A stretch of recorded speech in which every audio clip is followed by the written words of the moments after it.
Hi guys, Irit here, and I have something a little different for you today. One of the most popular videos on my channel is actually a tutorial showing how to create embellishment clusters. And I think I made it 2 years ago, 1.5 years ago. So I thought it would be a good opportunity to make another one. And since I have just received my February Hip Kit Club kits, and they were just packed full of gorgeous goodies, I thought that it was the perfect opportunity. So I'm a little bit rusty, I have to say, because I usually actually don't do embellishment clusters like this, which is a shame because I think I should do this more. It's a really great way of having interesting pieces for your layouts. And also, if you have a little bit time and you're not into doing a whole scrapbook layout, you can just play a bit with your embellishments, and then you can use these new, more fabulous embellishments on your layout when you do get a chance to make it. So I'm going through the bits and pieces from all the kits this month. They are just beautiful. And it's a combination of some crate paper stuff from the new Maggie Holmes. There is some pretty little studio goodies. Those are these tags. And the gorgeous florals. They came in the embellishment kit. And the style of, they all go together, but it's a bit of a different style, I would say, but it's fun to mix and match. And if you do find it a little bit more complicated, then you can just, stay within the one collection and play with those goodies. So that would be the florals and the tags, for example, and then all the other stuff from the Maggie Holmes collection. Now, there are a few ways to approach creating this type of embellishment clusters, and I think two techniques would be probably my main ones, and then the third one was really fun. That's more at the end of the video. So the first technique I'm going to do is go from large to small. I'm starting out with the largest pieces that I have, in this case these tags and a couple of the pieces in the Maggie Holmes ephemera pack.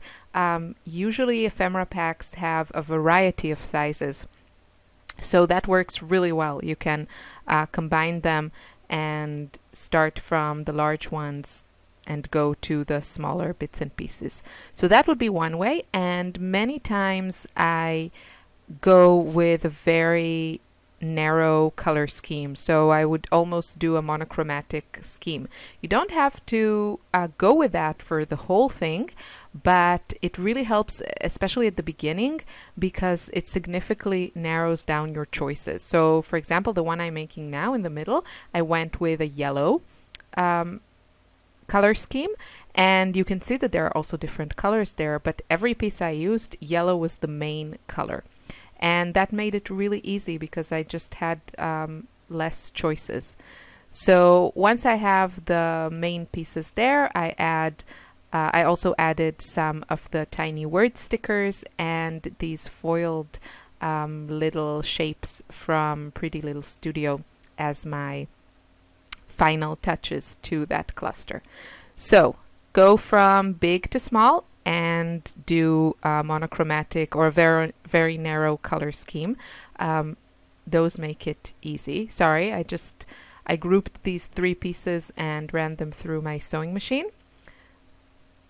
One thing you have to accept when you're doing this type of thing is you will be covering up some or lots of your embellishments, and that's just the nature of having these pieces.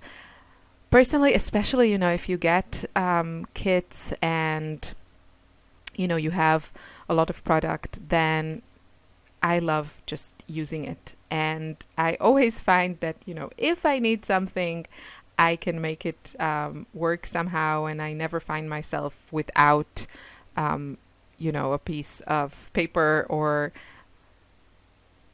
another embellishment to add.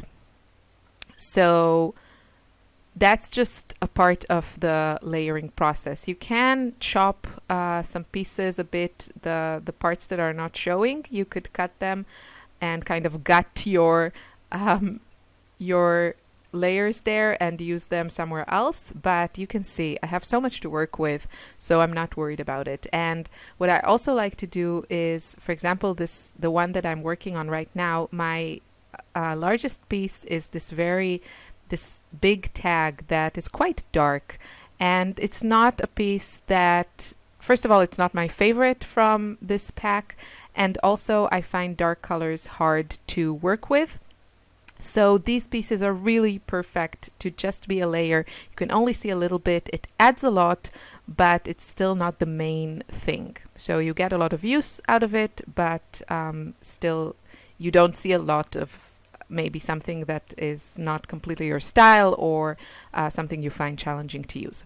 So the next technique to build these clusters is actually go from the front to the back. And this I like to do when I have an embellishment that I really, really love. In this case, this camera. I really love this camera sticker from Maggie Holmes, from the sticker sheet. And I didn't want to cover it up. I wanted it to be really the focal piece of my embellishment cluster. So I just took it and then I started building the layers behind it. I added a little label sticker and then a couple of the other embellishments, just kind of auditioning them before I adhere them. And you want a variety of sizes, shapes, colors, but still I kept it pretty pink with just pops of black and gold. So that's probably the second technique, not probably, that's the second technique. You know, one is from large to small, and then the other one is the other way around, from the front to the back. Usually the front has the smaller pieces anyway, but focusing on your favorite embellishments in the products you're working with. So here again, I tried that. I picked two pieces that I really loved. I really loved that striped heart, but I don't know, somehow I didn't make it work. Maybe because it was just so small. It still wasn't like substantial enough, so it needed other things, and it just wasn't working. As I said, I haven't done this for a while. It was a lot of fun to make, but I admit that it got a little bit challenging. But I know that people really enjoy to watch me struggle. No, I mean that sometimes, you know, you watch videos and everything seems to come together so easily. It's not always like that. And, you know, sometimes things work and sometimes they don't. But the point is to play around, have some fun. So this was just, yeah, it wasn't working. And the last thing that I played around with, and I have to say, first of all, it was really fun. But the other thing is that I really like the results. This will probably appeal to the whimsical, random people amongst you. And this was just making an embellishment cluster with just an assembly of really, really random things. But first, I'm jumping ahead. Another great way to create your embellishment clusters is really focus on one element and choose an element that you have multiples of. So for example, here I took all these cute little banner stickers from my Maggie Holmes sticker sheet, and I sewed them down on this little die cut from the Maggie Holmes ephemera pack. And I'm trying to keep the main colors here to those turquoise and blues. I'm just running it through my sewing machine. It's a great detail to add if you have a sewing machine. So that's another way. There's also lots of hearts in the sticker sheet and a few in the embellishment pack. So you could do a cluster that focuses on just one shape, and that's also a lot of fun. And now I was trying to find something else to go with this. I think, yeah, I think that butterfly is going to stay. I mostly made my choices here with the colors, so that makes it a lot easier because yeah, it just leaves me with fewer options. Adding some word stickers, you know, if you like something, then repeat it. And I think small word stickers are a great accent to any embellishment cluster. And again, those little golden shapes. So I think, yes, I think this was the beginning of my random cluster. So I just went with images that I liked. And at the beginning, it wasn't really working. I love that flower sticker. And I really like that little die cut piece that has this circle with shades of pink. I think what was throwing me off was the square shape. So, you know, you don't have to use it like that. You can adjust it. And the circular shape is much easier to work with. So now, or you would think. No, but I made it work. So I'm just, you see, I'm like additioning the pieces, seeing what works. And sorry, this, I had some issues with the camera, but you'll see the next one that I make. I just created a very random cluster of stickers and pieces there. I will show you a close-up photo at the end of the video of that crazy cluster, so watch out for that one. And the next thing you can do is just grab a few pieces that you love. It doesn't have to be a very intricate design. You can just go with like 3-4 pieces. That's what I did here. They're all from the Pink Fresh Studio collection, and you can always add more layers or more details when you actually use it on your layouts. So if you like something, just glue it, and don't worry if it's not completely finished in your eyes.